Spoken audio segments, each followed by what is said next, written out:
नमस्कार, मैं हूं अमित पालित और इस वक्त आप ये लाइव बुलेटिन देख रहे हैं हाथरस से, जिसमें हम आपको बताएंगे किस तरह से इंडिया टीवी पर आज बड़ा खुलासा हुआ है। उस रात की सच्चाई सामने आई है जिस रात को पीड़िता का अंतिम संस्कार किया गया था एक लावारिस की तरह। उसके माता पिता थे, गुहार लगा रहे थे अपनी बेटी के लिए, लेकिन अंतिम दर्शन करने को नसीब नहीं हुआ इस परिवार को।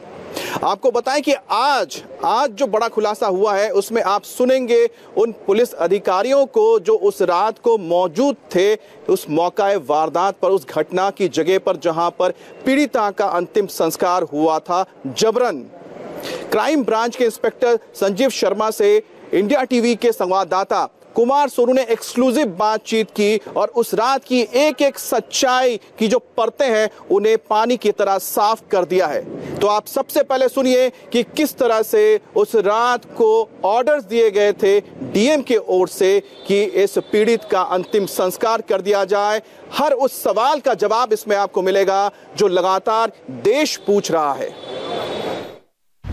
मैं ये जानना चाह रहा था, ये क्या नाम, जैसे क्रिमिनेशन वगैरह रात को हुआ था, आप तो वहाँ पे थे ही, तो ये किसकी देखरेख में हुआ था ये सब चीजें? नहीं, मेरी वहाँ उसमें जहाँ वो जो क्रिमिनेशन हुआ था, हाँ, उससे करीबन 50 मीटर पहले मेरी ड्यूटी थी। हाँ, और ड्यूटी के सीधे गाँव पे ड्यूटी थी, घर पे। हाँ, लेकिन जब वो वहाँ से बॉडी चली थी वहाँ के लिए, हाँ, तो फिर ये था कि सब लोगों को ये कहा गया था वहीं चलो।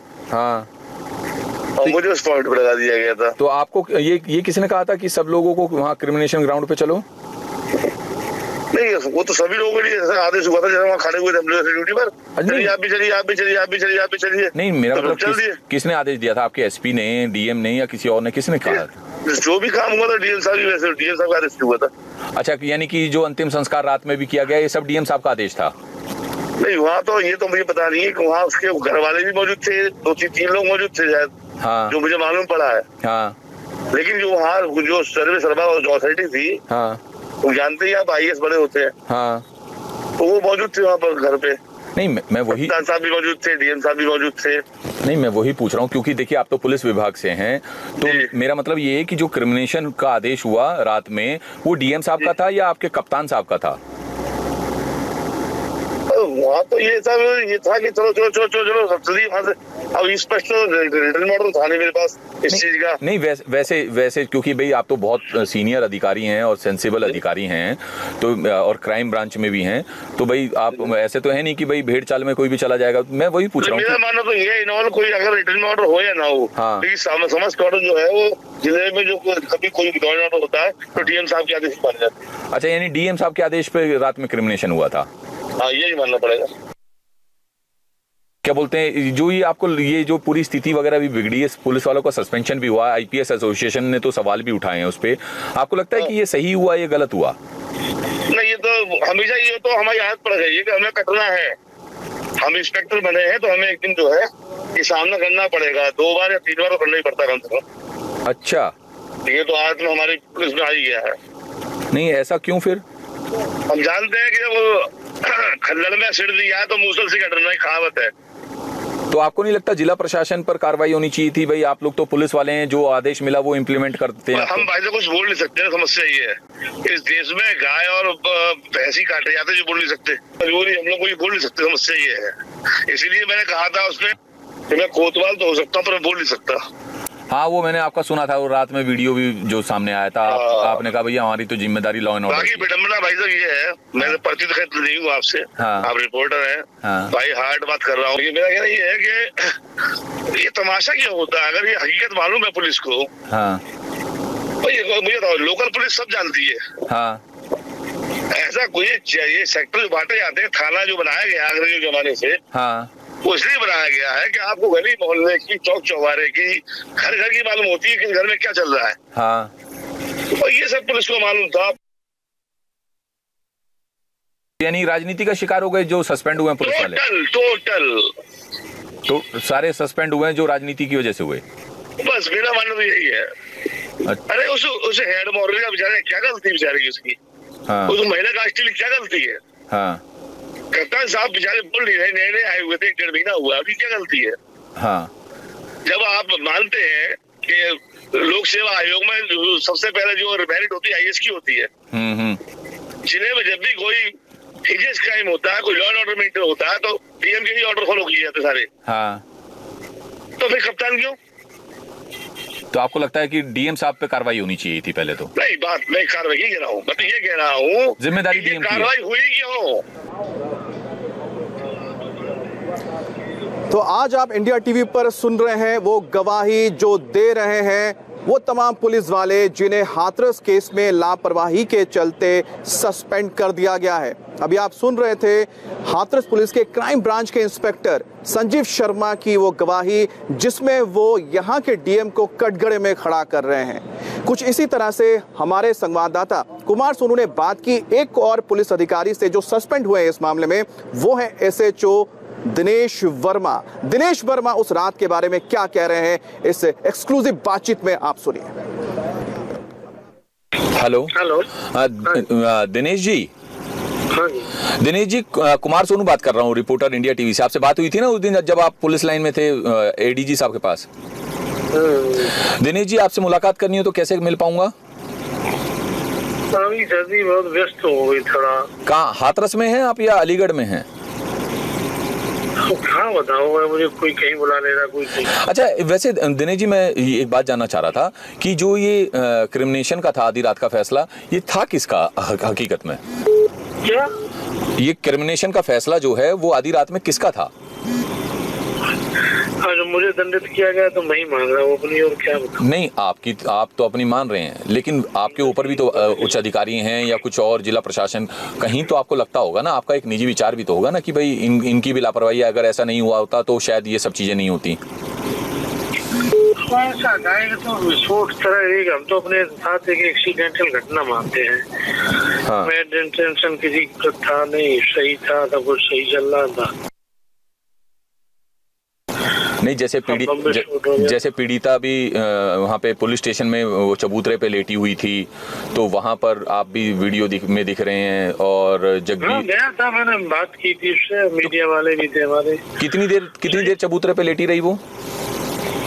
आई भाई 15-20 मिनट, और गए थे, ज्यादा नहीं आई। उसको मजरूबी चिट्ठी दिलाई, टेम्पो में डाल कर हॉस्पिटल भिजवाया। हाँ। मैं चला गया मुलजिमों की तरफ। हाँ, कितना हमारा उसका साथ रहा। हाँ। अच्छा, जैसे आप पुलिस लाइन में भी थे तो ये लॉ एंड ऑर्डर को देखते हुए तो ड्यूटी पे तो रहे ही होंगे ना आप भी? नहीं, मैं नहीं गया उधर, नहीं गया। अच्छा, ड्यूटी पे नहीं, फिर भी दिनेश जी देखिए मेरी बात सुनिए, चंदपा आप थाने में एसएचओ रहे, लाइन हाजिर हुए, उसके बाद सस्पेंशन आपका हो गया, तो वैसे आपको क्या लगता है कि इस हाथरस वाली मामले में, चाहे वो मीडिया को रोका गया हो या क्रिमिनेशन किया गया हो, फैसला किसका रहा होगा? इसके बारे में किसका डिसीजन बता दे, मुझे बात था ही नहीं, ना मैंने किसी का ऑर्डर फॉलो किया। हाँ। ना मैंने ड्यूटी की। हाँ। अब आदत तो ऊपर से ही कोई न कोई देता, किसी बैठ सकता है।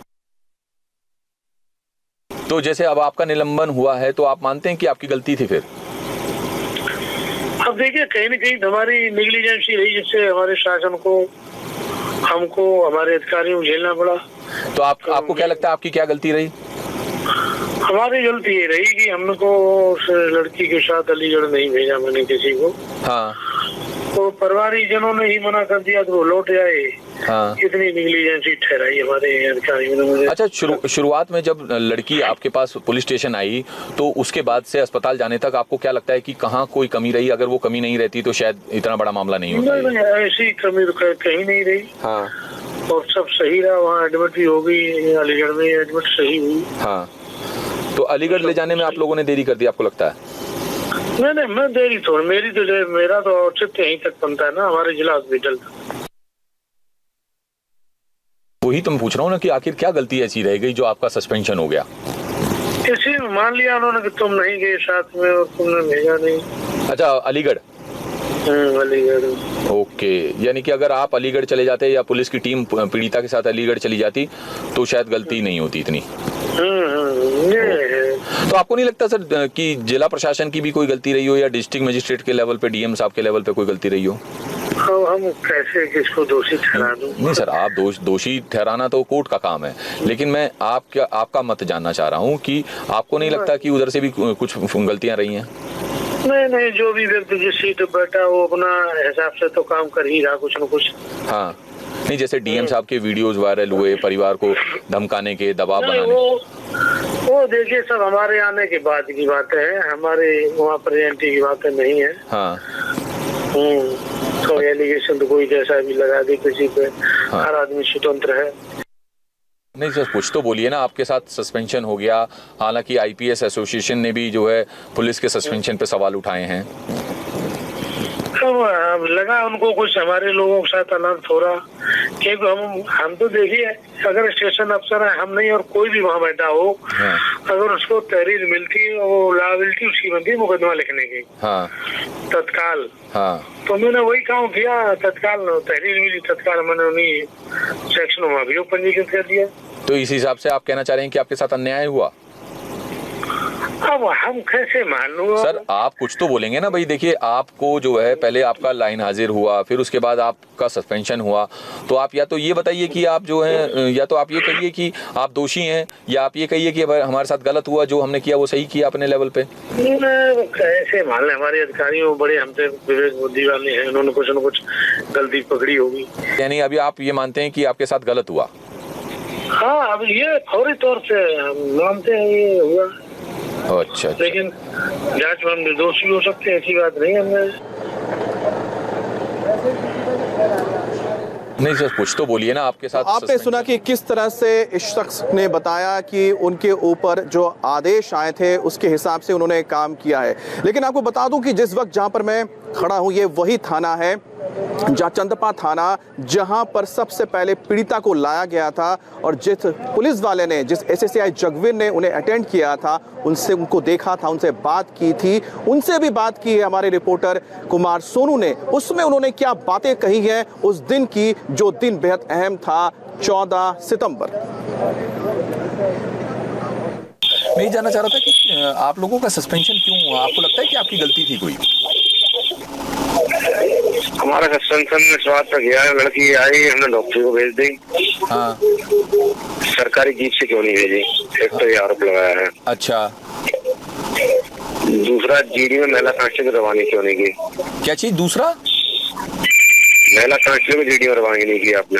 अच्छा, महिला कांस्टेबल क्यों नहीं गई साथ में? साथ तो गई थी लेकिन जीडी वाले ने उसकी रवानी नहीं की। अच्छा, और ये 2 आरोप लगाए। अच्छा, तो आपको लगता है कि क्या नाम ना लेट भी हुई, जिस तरह से चबूतरे पे लेटी हुई थी, आप लोगों का वीडियो भी आया था सामने उसमें? तो 5-7 मिनट में तो पहले भेज दिया, तो उसने 10 मिनट में डॉक्टरी के लिए। अच्छा, डॉक्टरी के लिए जी। तो आपको नहीं लगता, आपको लगता है कि फिर आप दोषी थे या नहीं? आपको यानी कि आप क्या कहना, आपने क्या कहा फिर एसआईटी को? मैंने यही ध्यान दिया जो आपको दिया है। अच्छा।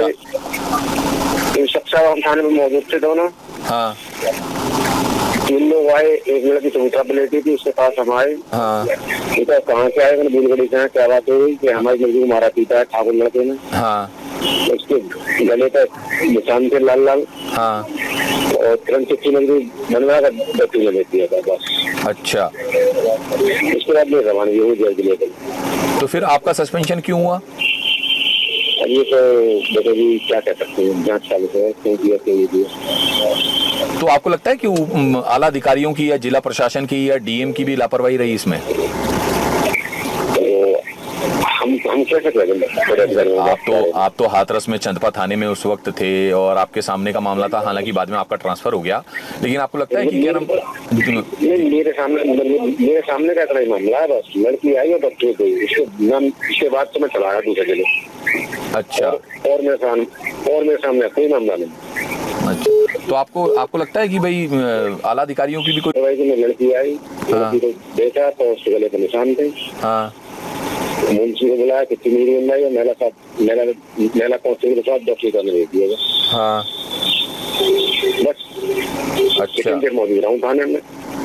तो आप जैसे चबूतरे पे लेटी हुई थी, आपको नहीं लगता था कि भाई पहले जो है अस्पताल ले जाते, बाद में सब तहरीर वगैरह दर्ज करते आप? तहरीर नहीं, चबूतरा पे लेटो क्योंकि चोटों को देखा था ना। चोट कहाँ है? तो चोट देख कर चिट्ठी मजबूर बनती है थाने से।